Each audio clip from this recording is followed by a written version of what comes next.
Hello, कैसे प्यारे बच्चों आप सभी। मैं मंजू पांडे आप सभी का अपने यूट्यूब चैनल ज्ञान वाटिका में स्वागत करती हूँ।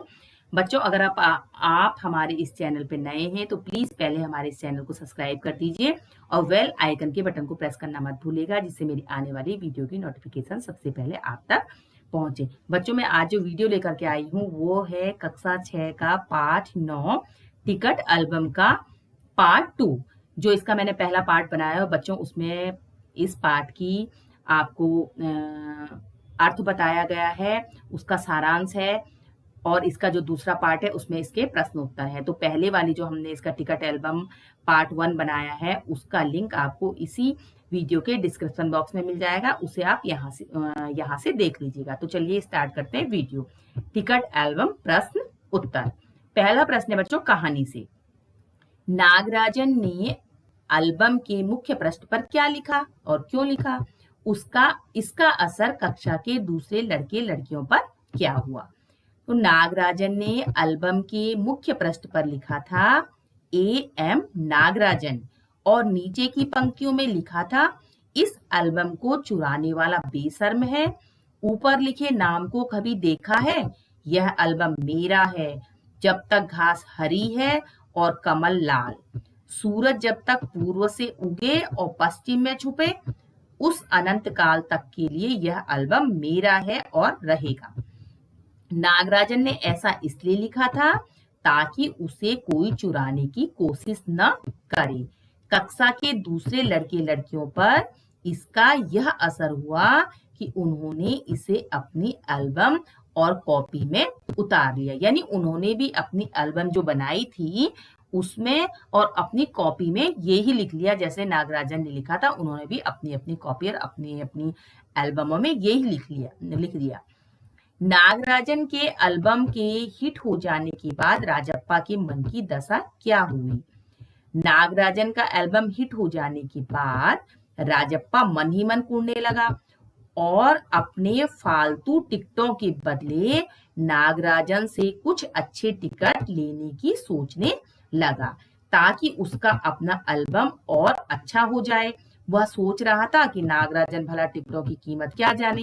तो बच्चों, पहले जब नागराजन के पास टिकट एल्बम नहीं था तब तक सारे बच्चे राजप्पा के जो एल्बम था उसकी बहुत तारीफ करते थे, उसको बहुत सराहते थे। लेकिन जब से नागराजन की मामा जी ने सिंगापुर से उसके लिए टिकट एल्बम बना करके दिया, तब से बच्चे नागराजन के टिकट एल्बम की तारीफ करने लगे। तो उससे राजप्पा कूदने लगा, यानी अंदर ही अंदर उसे ईर्ष्या होने लगी।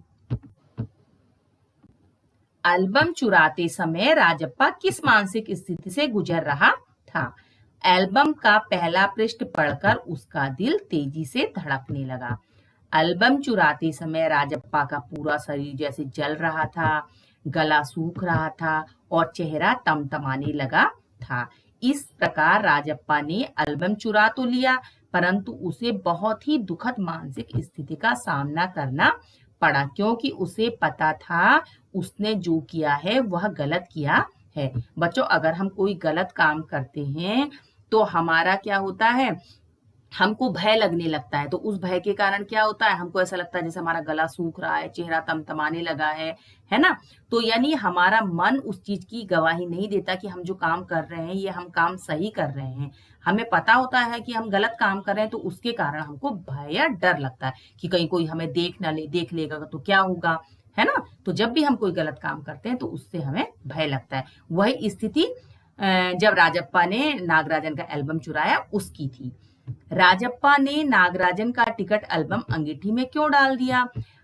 तो इसका उत्तर है बच्चों, अपनी चोरी पकड़े जाने के डर से राजप्पा ने नागराजन का टिकट एल्बम अंगीठी में डाल दिया, क्योंकि उसे भय था अगर टिकट एल्बम मेरे पास पकड़ा गया, कि मेरे घर से अगर ये हुआ कि राजप्पा के घर में टिकट एल्बम मिला है तो उससे सब मेरी हंसी उड़ाएंगे, सब दोस्तों को पता चल जाएगा कि मैंने ही नागराजन का टिकट एल्बम चुराया है, तो सब मुझे भला बुरा कहेंगे, मुझे शर्मिंदा होना पड़ेगा। इसलिए उसने टिकट एल्बम को अंगीठी में डालकर जला दिया।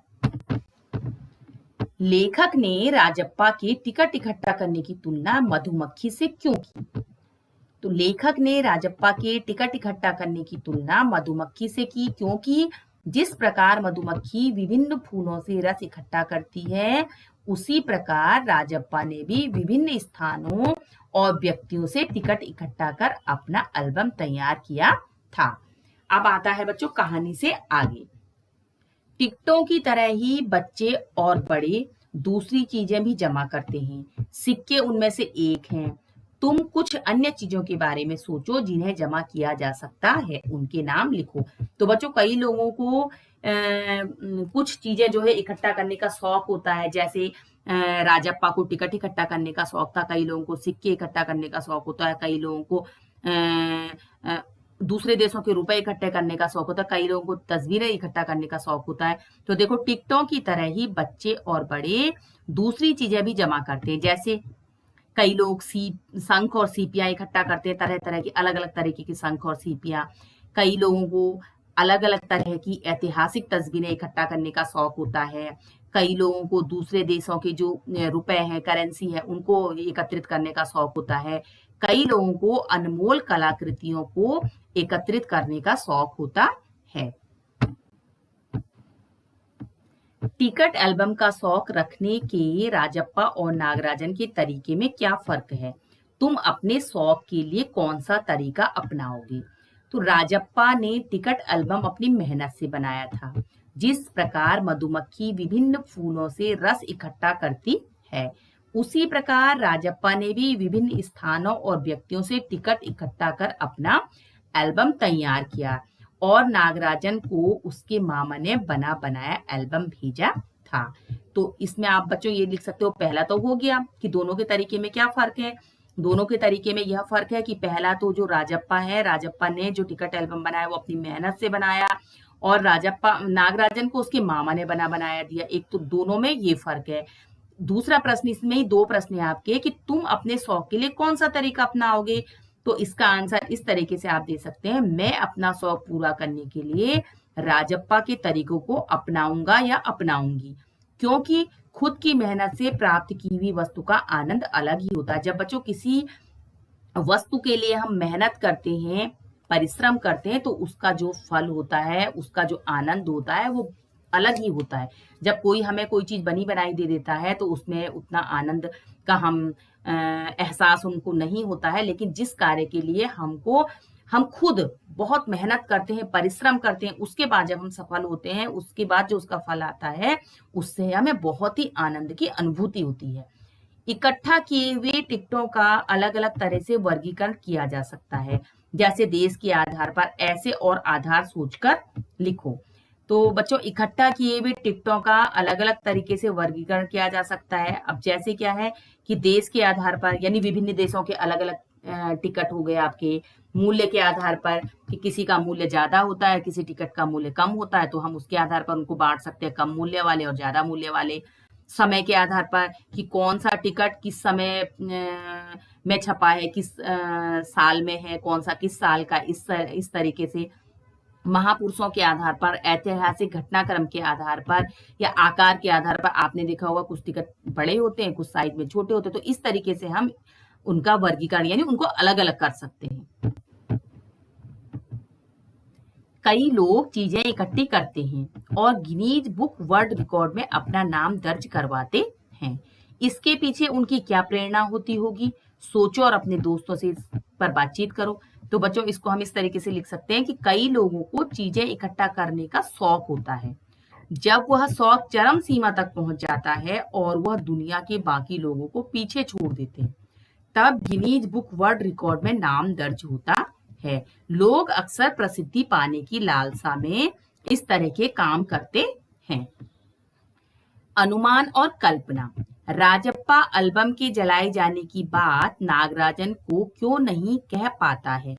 अगर वह कह देता तो क्या कहानी के अंत पर कुछ फर्क पड़ता, और कैसे? अगर पड़ता तो कैसे? तो राजप्पा एल्बम के जलाए जाने की बात नागराजन को नहीं कह पाता क्योंकि अगर वह कह देता तो उसे सब बुरा भला कहते और नागराजन उससे लड़ भी सकता था।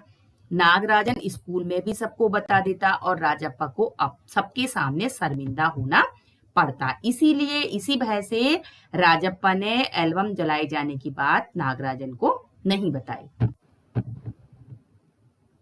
कक्षा के बाकी विद्यार्थी स्वयं एल्बम क्यों नहीं बनाते थे?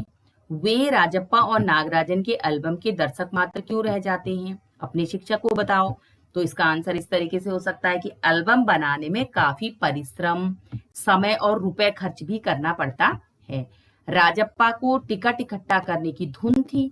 कक्षा में राजप्पा ही एक ऐसा छात्र था जो बड़ी मेहनत से टिकटें जमा करता था। वह एक एक टिकट इकट्ठा करने के लिए मित्रों के घर के कई कई चक्कर लगाता था, लेकिन बाकी छात्र इतना परिश्रम नहीं करना चाहते थे। उन्हें नया काम करने का शौक नहीं था। बाकी छात्र दूसरों के एल्बम को देखकर ही खुश हो जाते थे। अब आता है बच्चों भाषा की बात। निम्नलिखित शब्दों को कहानी में ढूंढकर उनका अर्थ समझो। अब स्वयं सोचकर उनके वाक्य बनाओ। अब ये बच्चों ये जो शब्द हैं ये कहानी में आए हैं, जैसे खोसना, जमघट, टटोलना, कुढ़ना, ठहाका, अगुआ, पुचकारना, खलना, हेकड़ी और तारीफ। अब ये शब्द हैं, इनका हम अर्थ मालूम करते हैं और उसके बाद उनका वाक्य में प्रयोग करेंगे। अब जैसे खोसना शब्द का अर्थ होता है अटकाना, तो इसका इस तरीके से वाक्य बन सकता है, रमा ने नाचते समय अपनी साड़ी का पल्लू कमर में खोस लिया, यानी अपनी कमर में अटका दिया। जब कोई भी महिला डांस करती है तो अपनी जिसकी जो साड़ी होती है तो उसके पल्लू को कमर में खोस देती है, यानी अटका देती है। जमघट यानी भीड़। कनक के जन्मदिन पर घर में बच्चों का जमघट लग गया, यानी बहुत सारे बच्चों की भीड़ लग गई। टटोलना यानी ढूंढना। मेरे पैसे मांगने पर हरी जेब टटोलने लगा। कुढ़ना यानी ईर्ष्या करना या जलना। शीला की उन्नति देखकर रीता उससे कुढ़ने लगी। ठहाका जोर से हंसना। चुटकुला सुनकर लोग ठहाका मारकर हंसने लगे। अब आता है बच्चों अगुआ। अगुआ यानी नेता या मुखिया या आगे चलने वाला। दिनेश सारे खिलाड़ियों का अगुआ बनकर चल रहा था। पुचकारना यानी सांत्वना देना। गोलू को रोते देखकर उसकी माँ उसे पुचकारने लगी। खलना यानी बुरा लगना। दीपक अपने क्रोध करने की आदत के कारण सबको खलने लगा है। हेकड़ी यानी डींग मारना।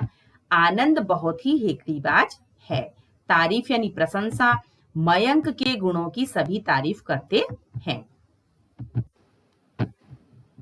कहानी से व्यक्तियों या वस्तुओं के लिए प्रयुक्त हुए नहीं अर्थ वाले शब्दों यानी नकारात्मक विशेषण को छांटकर लिखो। उनका उल्टा अर्थ देने वाले शब्द भी लिखो। तो बच्चों ये हमने देखिए नकारात्मक विशेषण शब्द छांटे हैं हमने इसमें और ये हैं उनका उल्टा अर्थ देने वाले शब्द। तो बंद का उल्टा अर्थ क्या हो जाएगा? खुला। घमंडी का स्वाभिमानी। चिंतित का निश्चिंत। ईर्ष्यालु का स्पर्धालु। फिसड्डी का अगुआ। बेशर्म का शर्मीला। फालतू का आवश्यक। कीमती का सस्ता और भयानक का मन भावन। अब आता है कुछ करने को। मान लो कि स्कूल में तुम्हारी कोई प्रिय चीज खो गई है। तुम चाहते हो कि जिसे वह चीज मिले वह तुम्हें लौटा दे। इस संबंध में स्कूल के बोर्ड पर लगाने के लिए एक नोटिस तैयार करो जिसमें निम्नलिखित बिंदु हों। खोई हुई चीज कहाँ खोई, मिल जाने पर कहाँ लौटाई जाए, नोटिस लगाने वाले या वाली का नाम और कक्षा। तो बच्चों आप एक नोटिस तैयार करना है जिसमें ये जो बिंदु दिए गए हैं ये सब उसमें आने चाहिए। तो इसका हम नोटिस तैयार करेंगे सूचना पट पे लगाने के लिए। तो उसमें हम ये लिख सकते हैं, कल मेरी छठी कक्षा की विज्ञान की पाठ्य पुस्तक विज्ञान प्रयोगशाला में छूट गई है। यदि किसी को यह मिले तो छठी कक्षा में आकर मुझे देने का कष्ट करें। तो अब देख इसमें मैंने एक काल्पनिक नाम डाला है बच्चों, मीनाक्षी। कक्षा छठी हो गया और आपका सेक्शन हो गया, क्रमांक जो भी है आपका। तो इसमें आप कोई भी नाम डाल सकते हैं, अपना नाम डाल सकते हैं आप इसमें और अपना स्कूल का क्रमांक डाल सकते हैं। अब देखिए जो ऊपर बिंदु थे वो सब हमारे इस नोटिस बोर्ड में आए। जैसे खोई हुई वस्तु क्या खोई, हमारी विज्ञान की पाठ्य पुस्तक खोई। कहाँ खोई? विज्ञान की प्रयोगशाला में। मिल जाने पर कहाँ लौटाए? कक्षा 6 में, है ना। नोटिस लगाने वाले का नाम मीनाक्षी। तो ये देखिए ये सभी बिंदु हमारे इसमें आ गए हैं। डाक टिकटों के बारे में और जानना चाहते हो तो नेशनल बुक ट्रस्ट नई दिल्ली से प्रकाशित पुस्तक डाक टिकटों की कहानी पढ़ो। तो बच्चों आप इसको जो है विद्यालय के पुस्तकालय से इस पुस्तक को लेकर पढ़ सकते हैं आप इसे, और अधिक टिकटों के बारे में जानकारी हासिल कर सकते हैं। अब आता है सुनना सुनाना। राजप्पा और नागराजन की तरह क्या तुम भी कोई शौक रखते हो? उससे जुड़े किस्से सुनाओ। तो बच्चों हर किसी को कुछ ना कुछ शौक होता है ना? तो अगर आपको भी है तो आप खुद लिख सकते हैं इसे। और वैसे मैंने उदाहरण के तौर पे दिया है आपको, जैसे नागराजन और राजप्पा की भांति मुझे भी सिक्के इकट्ठे करने का शौक है। पुराने सिक्कों को अधिक मूल्य देकर खरीद लेता हूँ या लेती हूँ। आज मेरे पास कई दुर्लभ सिक्के हैं। तो इस तरीके से आप अपने अनुभव लिख सकते हैं कि आपको कई बच्चों को क्या होता है कि तरह तरह की पुस्तकें इकट्ठे करने का शौक होता है ना? कई को जैसे राजप्पा को टिकट इकट्ठा करने का था, कई को सिक्के इकट्ठे करने का शौक होता है। तो इस तरीके से कई लोगों को अपने अलग अलग शौक होते हैं, तो उसके अनुसार आप ये लिख सकते हैं। कुछ कहानियां सुखांत होती हैं और कुछ कहानियां दुखांत। इस कहानी के अंत को तुम दुखांत मानोगे या सुखांत? बताओ। तो बच्चों दुखांत का अंत होता है, सुखांत का अर्थ होता है जिसका अंत जो है सुख देने वाला हो, और दुखांत का होता है जिसका अंत जो है दुख देने वाला हो। तो वैसे तो अक्सर ज्यादातर कहानियां जो होती हैं उनका अंत सुखांत ही होता है, यानी सुख देने वाला ही होता है। लेकिन हमारी जो ये कहानी है इसका अंत जो है वो दुखांत है। अब वो क्यों है, अब हम इस उत्तर में पढ़ेंगे उसे। कहानियां प्रायः आमतौर पर सुखांत और दुखांत दो प्रकार की होती हैं। इस कहानी का अंत दुखांत है। नागराजन अपना एल्बम खो जाने के कारण दुखी है। दूसरी ओर राजप्पा एल्बम चुराने और उसे नष्ट कर देने के कारण पश्चाताप के कारण दुखी है। इस पश्चाताप के भाव को कम करने के लिए वह अपनी प्रिय एल्बम नागराज को दे देता है। इस कारण उसे भी बड़े ही आंतरिक कष्ट से गुजरना पड़ता है।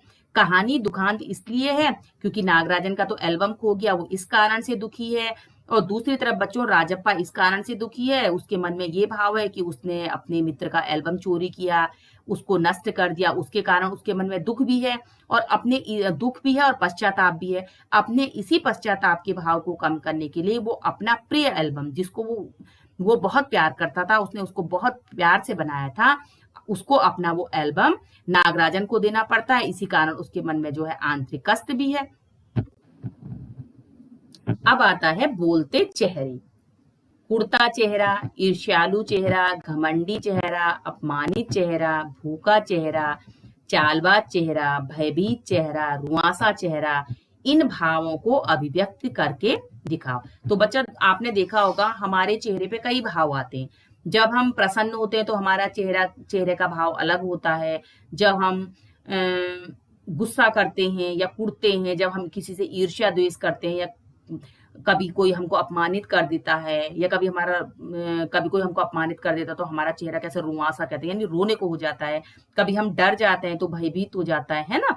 तो इसी तरीके से जो है नीचे देखिए मैंने एग्जाम्पल के तौर पे कुछ दिखाए हैं आपको चेहरे, आप इसे स्वयं भी कर सकते हैं। जैसे कुड़ता हुआ चेहरा देखिए दिखाई दे रहा है ना किस तरीके से, कि लग रहा है कि कुछ अंदर ही अंदर कुछ कुड़ रहा है ये व्यक्ति। दूसरा है ईर्ष्यालु चेहरा, जो दूसरे को देखे ईर्ष्या रखता है। घमंडी चेहरा, अपमानित चेहरा, भूखा चेहरा, कि जब हमको भूख लगती है तो हमारा चेहरा कैसा हो जाता है।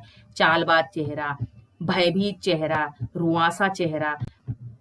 तो बच्चों अगर आपको मेरी ये वीडियो पसंद आई हो तो मेरी इस वीडियो को लाइक और शेयर अवश्य कीजिएगा, और हमारे इस चैनल को सब्सक्राइब अवश्य कीजिएगा। तब तक के लिए गुड बाय।